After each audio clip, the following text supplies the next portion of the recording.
Giti kubwizanye kuri nono sinkubeshye pe. Umfasha nize ya liste y'abagenewe inkunga.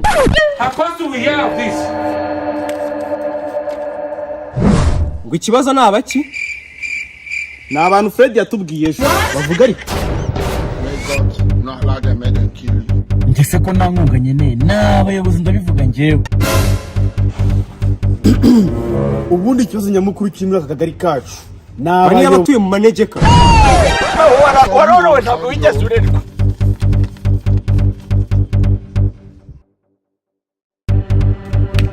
kubera umujinya biri kuntera no kubavuga byatuma ndi bamvugiye. Kavuga ibaye bagararije usikoze liste zose ndiho nuye manegeka nkabanyeneye n'inkunga N'abana banywa urumogi. Oya shabivuge murabona ikibazo kizakemuka gite tutakivuze uko kiri.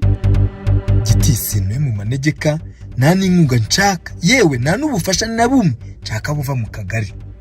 Abantu bateza ikibazo muri aka kagari bakomeje kugenda baca ku ruhande. Wanije naye ngiye bashaka vizara.